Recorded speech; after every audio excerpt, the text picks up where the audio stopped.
Good afternoon and welcome to the Sustainable Materials Management webinar series, a joint effort between the National Recycling Coalition and the Pennsylvania Recycling Market Center. My name is Wayne Bowen. I'm the Program Manager for the Recycling Market Center and will serve as your moderator today. We would like to extend a special thanks to Bob Hollis of the Mobius Network for providing the webinar management software for this series, and Lisa Ruggiero and Savannah Batowski of the National Recycling Coalition for assisting the RMC with webinar promotion and technical support. Today's webinar focuses on environmental justice for recycling development projects. Our presenter today is John Waffenschmidt, who I will introduce in a moment. Following John's presentation, we will conduct a question and answer session. If you have a question or comment, please use the GoToWebinar dialog box located in the control panel on your screen.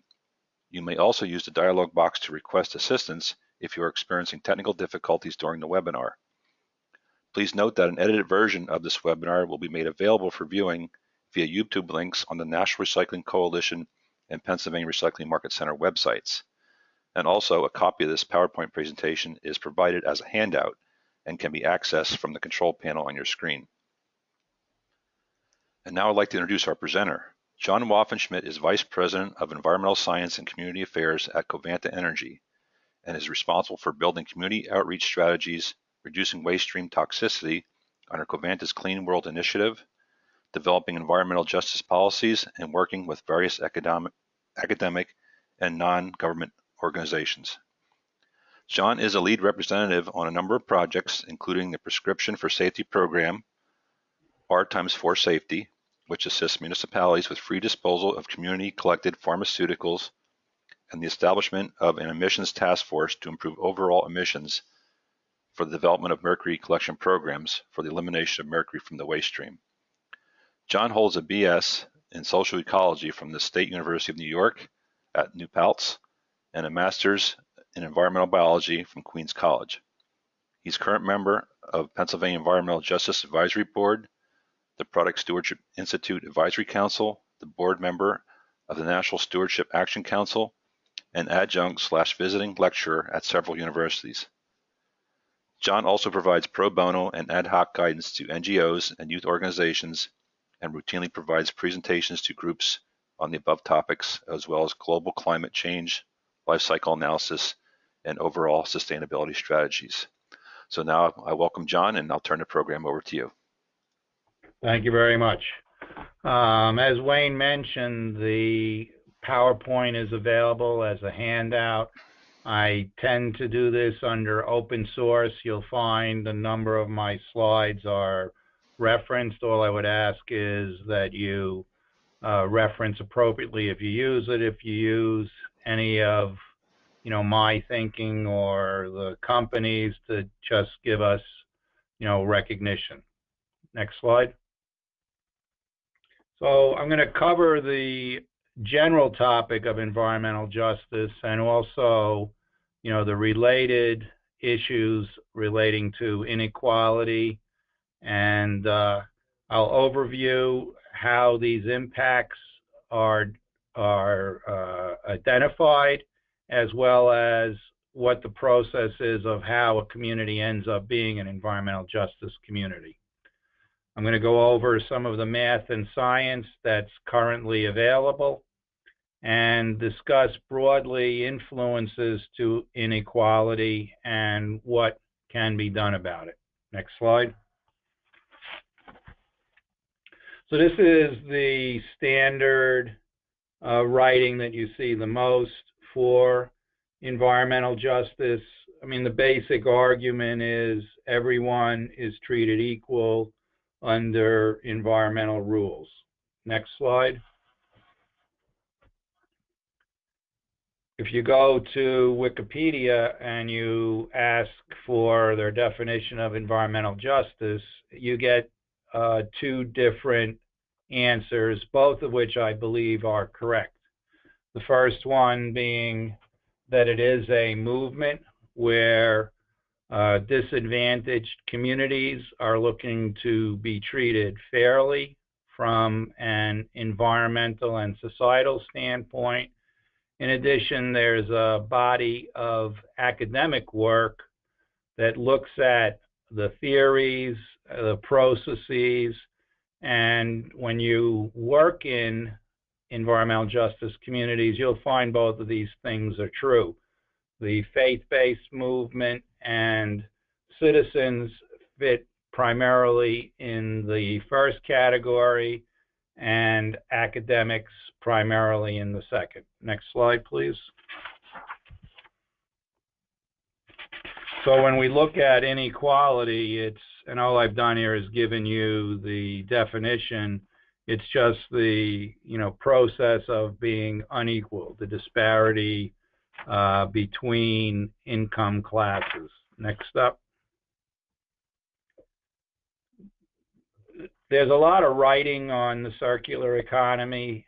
Some of that writing suggests that social aspects are there. I just went and read a bunch of the European Commission stuff, and it was far less referenced than, for the most part, in conversations that I've been in, the environmental justice, disadvantaged communities, and inequality is less a part of the conversation than not. I like the Natural Resource Council, sustainability, and the US EPA, which is basically their recommendations to EPA of how to make sustainability decisions. And they focus on the three pillars of social, environmental, and economic.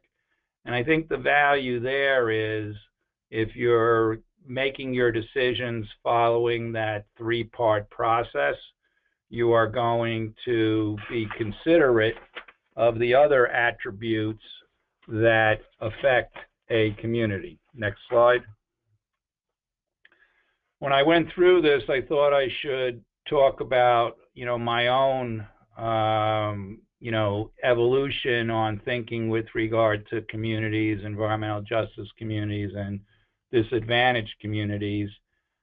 When I was in high school, I went out on the first Earth Day and was involved with, a number of different protests in college. My third job, even though it was only a year in because I got some temporary jobs, was as a person who gave out permits for the Coast Guard and bridges, and I always made it a point to walk into the community and try to make sure everyone was aware of the permit activity, so they had an opportunity to comment on it. Once I started working with solid waste facilities, both with New York City and then in the private sector, I worked more and more with environmental justice communities. And ultimately, we as a company, meaning Covanta, decided that we were going to put together an environmental justice policy.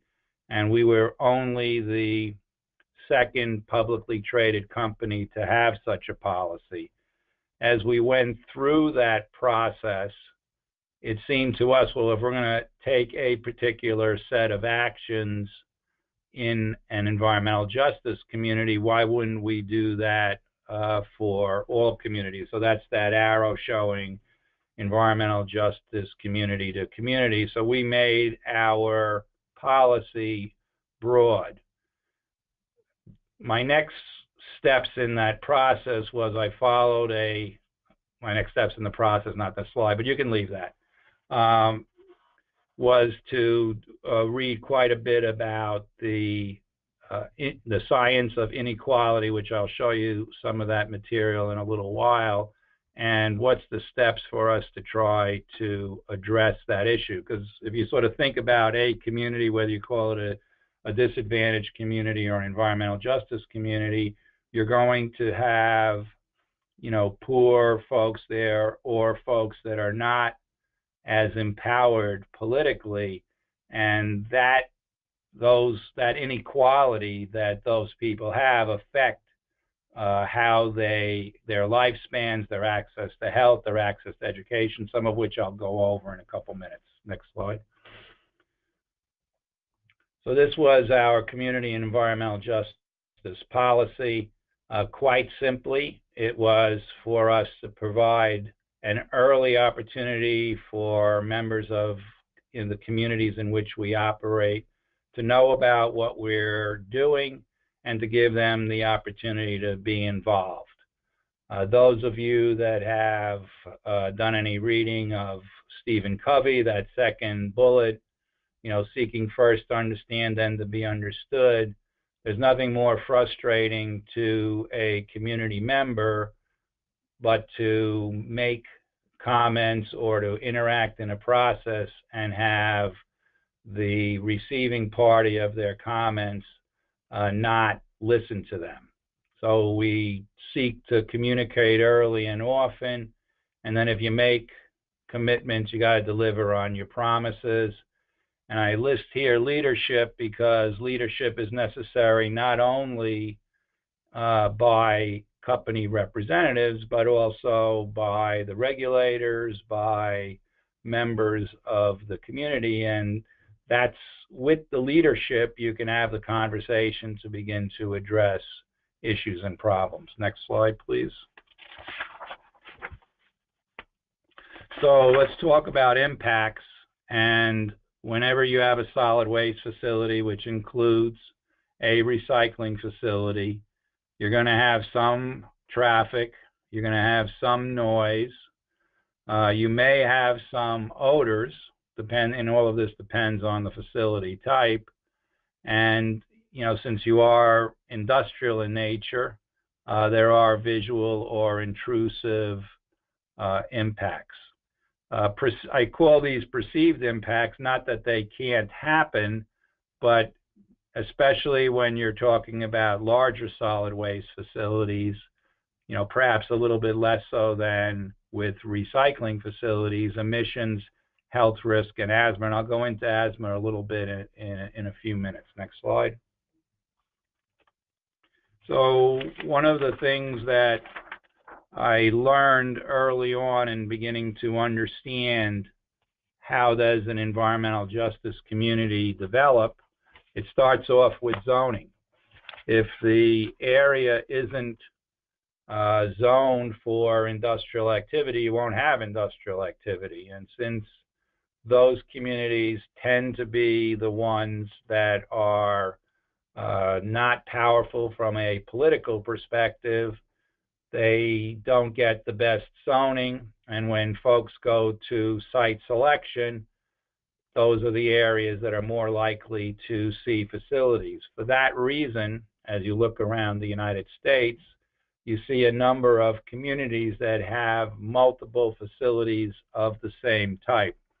And one of the real simple ways to begin to solve that issue is by getting community members on the zoning boards to make decisions about what types of facilities they want in their community. Then technology selection, of course, impacts how the facilities will perform. Construction has its own set of impacts, and then operations is the long-term impact on a community. Next slide, please. This was an article in the New York Times. While I had for a long time felt that the impacts to disadvantaged communities were often described far more in environmental terms than in economic terms, this simple article provides a dramatic difference between two communities with different household incomes with regards to lifespan. So if you look at the difference between the men, there's an 18-year difference between the two communities, and for women it's 12 years. And I might point out that the life expectancy in McDowell County is akin to Iraq.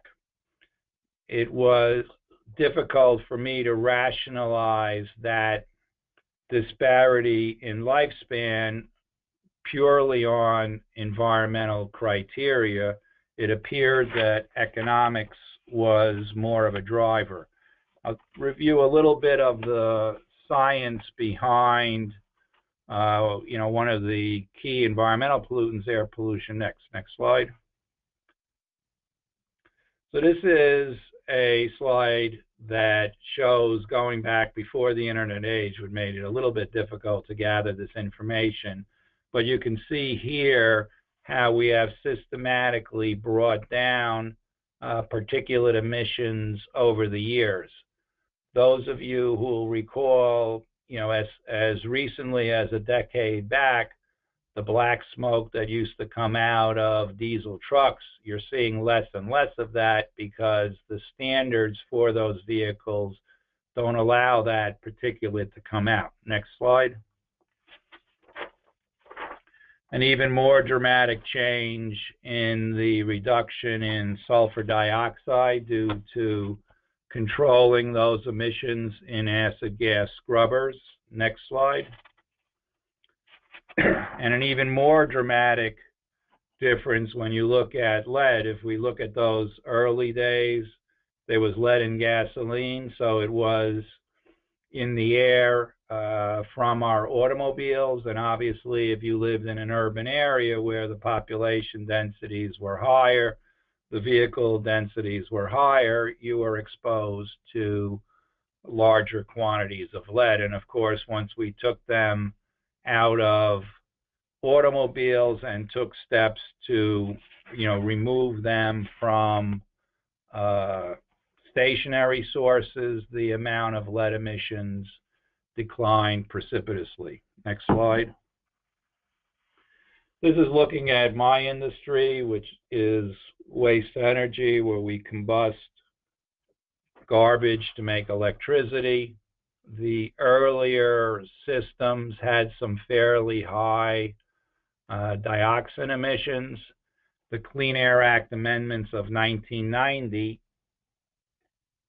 imposed some changes to the technology which drove either forced those facilities out of business or had them be retrofitted. I was involved with one retrofit where we were able to reduce dioxin emissions 3 orders of magnitude, which is 1,000 times lower, to the point right now where I would say that dioxin emissions from waste energy facilities, either in the United States or elsewhere in the developed world, are not a serious impact to human health and the environment. Next slide. I don't mean to suggest that there are no issues left in environmental justice communities. I think to the extent, and I use here 1 times 10 to the minus fifth, which is a 1 in 100,000 risk of cancer. Normally, when you look at, like in our industry, we usually come out at 1 times 10 to the minus 6 or 1 in a million risk or someplace in that ballpark. So if we do have emission sources that have not gone through a process to improve their emissions, we should still continue that work.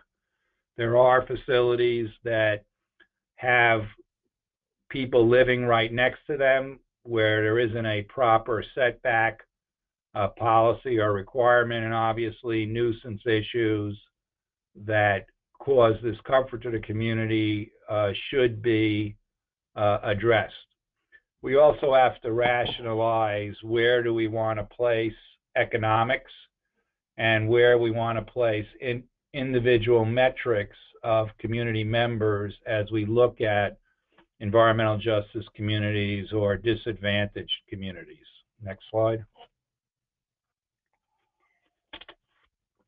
These next couple of slides is just showing a little bit of a couple of ways that you can look objectively at people of different incomes. This one is a subjective well-being.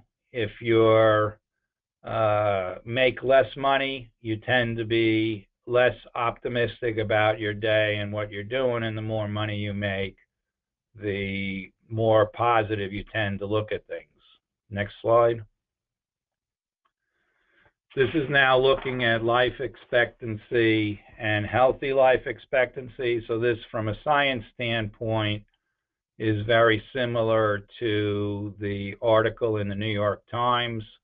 And again, if you look at low income in the 2 years that were being looked at, 2000 and 2012, and you look at any of those years and you do a comparison across incomes, you'll see that higher incomes lead to longer lifespans and longer healthy lifespans. Next slide. This is just showing the distribution of income in, this is the United States, so it is a capitalist economy. And, as for those of you that have followed the popular press, those with high income is a relatively small portion of the population compared with those that are of lower income. The reason why that last bar is not higher than it is the one over on your left is because we have a number of programs which redistribute wealth so that you're not going to have large amounts of people with zero money in our society. Next slide, please. This is just showing, I was talking about individual metrics, and this is looking at education and its impact upon relative earnings. And so we're holding constant across years, and if you look at the left side is men, the right side is women, and if you go to the bottom bar on the left, what you'll notice is that in real earnings, the high school dropout has gone down in earnings power since 1964. That's quite simply because there are less and less jobs that don't require skill sets. And then if you follow the graph up, the more education someone has, the better the opportunity for them to earn a higher income in society. Next step, next slide. This is just looking at the different types of disciplines. Even though this is about PhD recipients, it'll be, essentially the same. The hump that you're seeing towards the right is engineering. So again, with more training, more skill development, you're going to find higher incomes associated with those positions. Next slide. This is the same thing here. The difference between, a government or academic job versus industry. Again, the hump to the right is private sector industry. Next slide. I put this here only for reference purposes, and this is the Gini Index, and this is meant to look at and come up with one number for a country of how unequal they are. So you can see the United States is middle in the inequality realm, but it's not a very useful concept if you're doing community work or you're developing a recycling facility in a community. You really want to know more about the specific details of how you can assist that community, again, making your project viable, but also being accepted within that community. Next slide. So over here, I cover a few basic points about, our capitalist-based system. That concept that there's an exponential difference between those at the top and the bottom is going to happen anytime you put a capitalist-based system in place. Those couple of slides that I showed you where education impacted the economic rewards of that particular class of candidates, those rewards come both from the value of the skills as well as the market-based scarcity of those skills. In other words, let's say today, I'll just assume that coding is the most important skill and we don't have a lot of coders. That scarcity will draw, excuse me, that scarcity will drive up, excuse me, that scarcity will drive up the value of those skills. The third bullet there is with regard to mobility between economic classes. This is probably one of the saddest things that I learned from this review, and that is that there is limited mobility between economic classes. So if you're born in a poor working class family, the odds are you will be, poor and working class throughout your life. It's the amount of migration is less than I had thought. And then finally, and this is, if you want to understand inequality in the United States, capital by definition outperforms labor. In other words, if I work for an hour, the value is created in that hour. But if I take an hour of that labor and the money that I receive for it and make a capital investment, it'll return more over time than the actual hour that I put in. Next slide. So what reduces inequality? War, catastrophic events, social policies which redistribute wealth. In both Europe and the United States, there is some conversations about having a minimum income for all citizens. That's certainly one way to do it, but a distribution with regard to health care and education, a pension-based system like Social Security, those are other processes that lead to the redistribution of wealth. And finally, trade unions will minimize those that are at the lower income ladder levels. Next slide. How can society respond? We have to make a determination of how we want to set up our policies to transfer wealth. Those can be, as I mentioned, be done by giving money to our citizens or by ensuring a certain level of health care or education. I think, there's been a lot of conversation in the popular press about the minimum wage. I think we need to establish what that minimum wage should be, and then we need to raise it consistent with inflation. Part of the reason why people are focused on that right now is that it has tended to lag the inflation rate. And if you accept my argument that there's value in the educational process, I think one of the reasonable goals to consider is universal pre-K and a PK to 12, pre-K to grade 12 program, which focuses on skill development, communication, and I make a point of financial management, which I'll cover in a graphic in a little while. Excellence in prenatal, natal care, as well as PK to 12 health support. And when you have successes in your community, make sure that others know about it so that you have models for community members to look up to and to mimic. Next slide. So here's, where I'm touching on education again. Those of you who are involved in business or in interacting, obviously communication matters, and having a good mathematics background is valuable.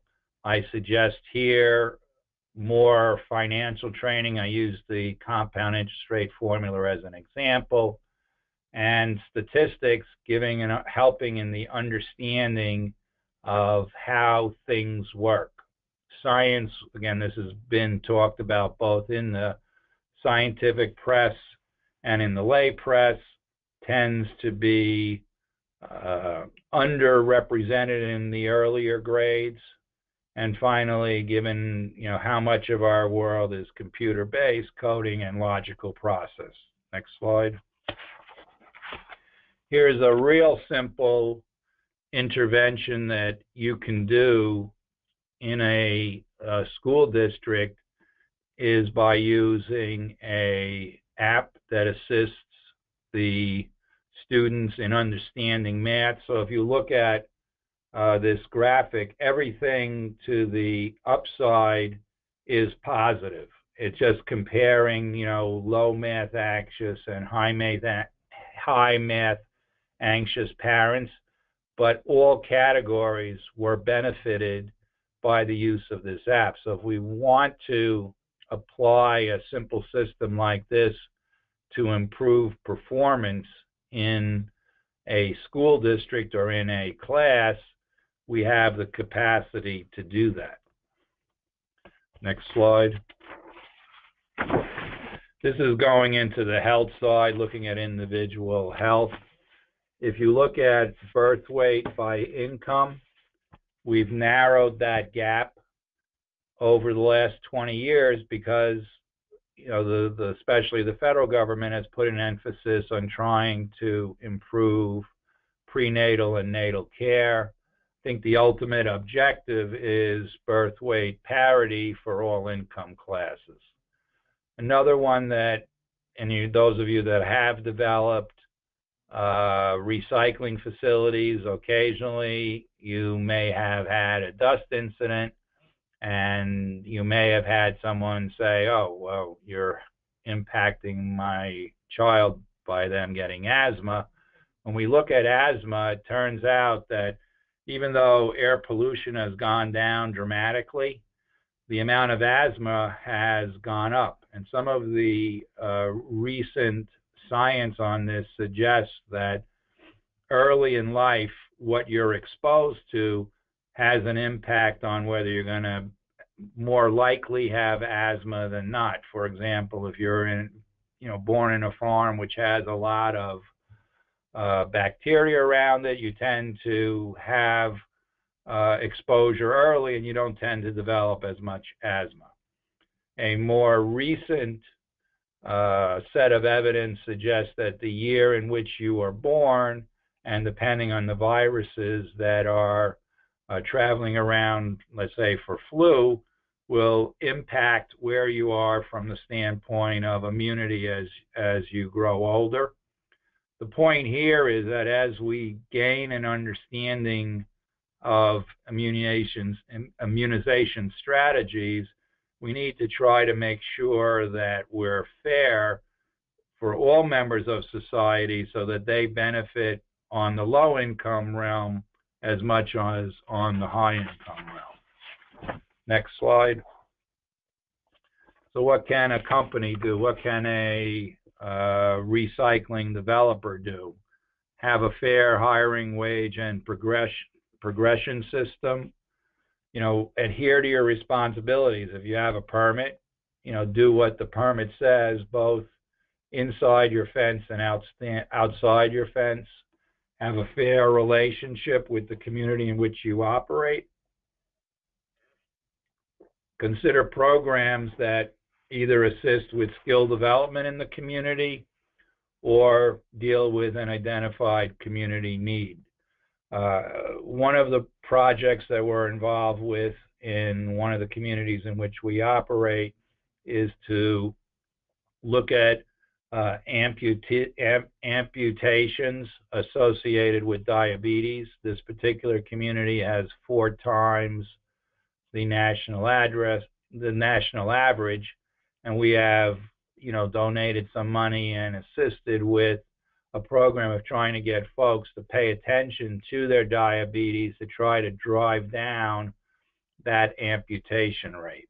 Next slide. I'll just make a couple of comments here about individuals, because if you're at the bottom, you have to take steps if you choose to move up the ladder. So I, sort of generically use this, work hard attitude. There was a study which was done where they moved people from one neighborhood to a, and I use in quotes, better neighborhood, meaning financially better neighborhood. And what they found is people that were in that better neighborhood responded to those conditions and improved themselves. Obviously, easier said than done. I made the point earlier about understanding the compound interest rate formula. To me, the PK to 12 system underemphasizes personal financial management, and I offer just a simple suggestion here that if someone saves some money of whatever money that they're earning and gives it the opportunity to work as capital, that there's differential rewards associated with that.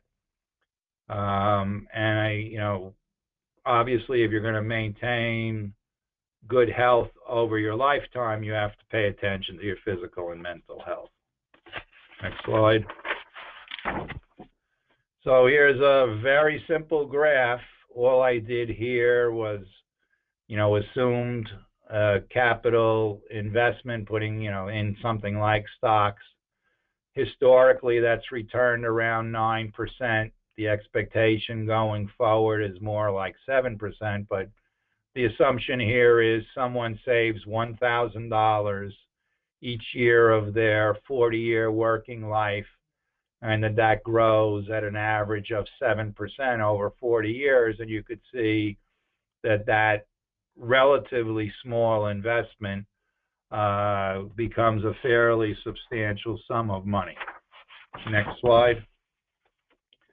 One could interpret, some of the conversations about inequality, environmental justice, and disadvantaged communities as sort of being a negative on those who aren't in those communities. And I'll just point out, Warren Buffett's giving pledge, which is where he's asking people that are billionaires to give $1 billion or more of their wealth to the benefit of society.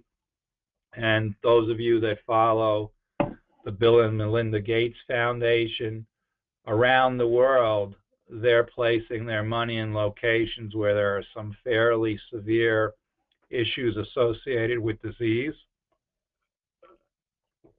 in an attempt to try to minimize the impact to the individuals living in those communities. And I mentioned before, this kind of fundamental concept. Do you redistribute money so that each society member has a pile of money, or do you do that redistribution for basic health care or educational parity? And one of the problems with redistribution systems, or looking at somebody who's who's disadvantaged or poor, is some individuals do better with the amount of money they have than others. And so when we look at this, one of the challenges is someone who takes, let's say, whatever government benefit is received and makes poor decisions about it. Do we continue to treat them equal to others who manage their money better or not? These are, those of you that follow this in the popular press, you will often hear people raise questions about the welfare system in this regard. Next slide. And these are my final thoughts. There is no society that's totally equal, nor will it. And pockets of inequality, individuals who aren't equal will be in environmental justice and disadvantaged communities, and those are people who can use some level of assistance. Society ultimately needs to decide what that balance is. The concept that there will be no redistribution, I don't see that as being realistic in any way, shape, or form. There always will be redistribution, and there should be. Was that, I'm running out of time? We can just go back to that slide, please. What we oftentimes don't realize is that over the last several hundred years, our societal institutions have evolved to our industrial and economic development. And while we should learn from the past, we shouldn't be bound by it, and we should recognize that these social institutions will continue to evolve. And I'm a big fan of using quantitative methods. Most of our policy decision making is based on special interest groups. I've given you a bunch of quantitative data here that cover individuals who are disadvantaged and how we can both identify them and assist them. And I think there's some value. I think we have an obligation to address the needs of those at the bottom of the income ladder. And as far as what are fair locations for parity, I think a reasonable target is health parity, and another reasonable category is skill development parity. I'd be happy to answer any questions, and I thank you for taking the time out of this holiday season to listen to me. All right, thank you, John. Sorry about that inadvertent slide change. Okay, we're going to field some questions now for John. Again, if you have a question, please enter them in the GoToWebinar dialog box located on your control panel. And you can put my smiley guy on there. There you go. Okay, we have a few coming up here. Let me take a look at these. Okay, this one states, as a recycling manager at a university, what considerations should I make and factors should I include when making decisions about disposal methods for trash, assuming I am diverting as much waste to recycling or composting as I can? Well, it's not really an environmental justice question, but I will answer it. I'm going to sort of harken back to the circular economy that I had mentioned earlier. You know, one of the areas I think we haven't spent enough time on is having less waste to begin with. And I would say if you're sitting at a university and you notice that there are products that seem to have inadvertently short lives, I think some pressure back on manufacturers to make them easily repairable or have them, you know, last longer is a reasonable area that could use more emphasis in the circular economy concept.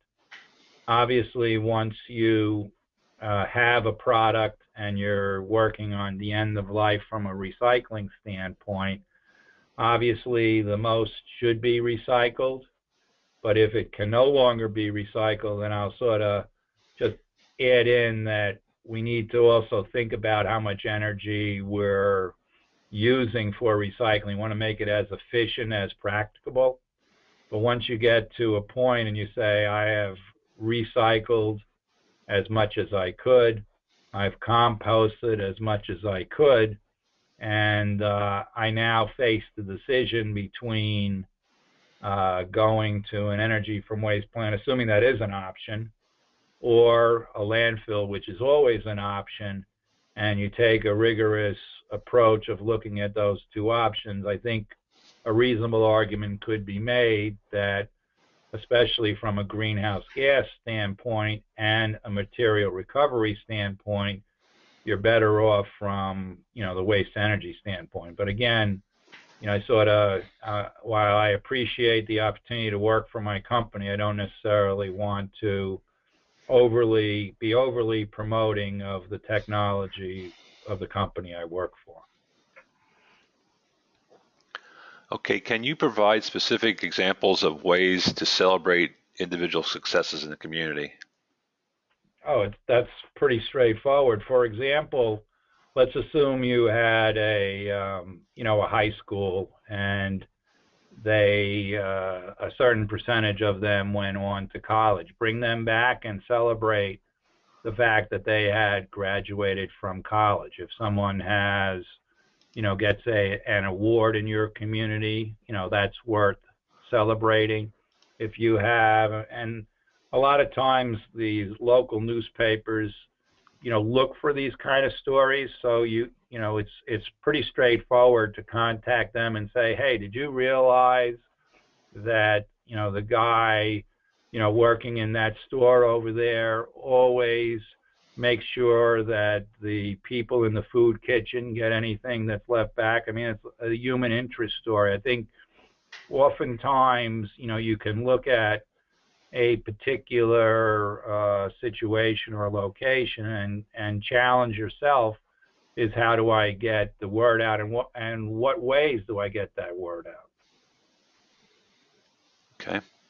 Yeah, going back to that previous question, John, the person meant that how does the waste disposal methods, how they may impact the health of disadvantaged communities? Well, when he says that he's working inside of a community, to me, that sounds like a small, college-based program. And when I took on the agreement to present this, my presumption is more like a, material recovery facility, Right. where recycling material comes from a fairly large radius and goes to that location. If your house happens to be, right next to that recycling facility, that truck traffic has a potential impact on you. So that's part of the reason when they do permitting, they look at what the truck routes are.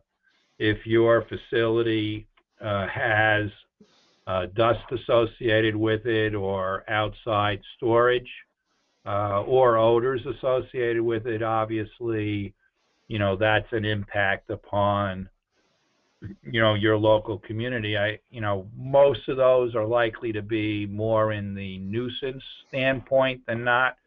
But I would suggest this for those kind of communities is to flip it around, rather than, as I mentioned earlier, I think it's an obligation of anybody who has a permit to adhere to the letter and spirit of that permit. But there's also an opportunity for someone running that facility to say, I mentioned before about amputees from diabetes, but every community has some issues, and there's no shortage of educational processes that could have that professional go and do a talk and help benefit that particular community. So rather than looking at it strictly from the negative standpoint, what are, the potential impacts, perhaps another way to look at it is, how can I add value and be a positive influence in that community as being a business entity that has the privilege to work in that community? All right, thank you. Does Covanta rate its facilities on how well they are meeting the corporate environmental justice policy?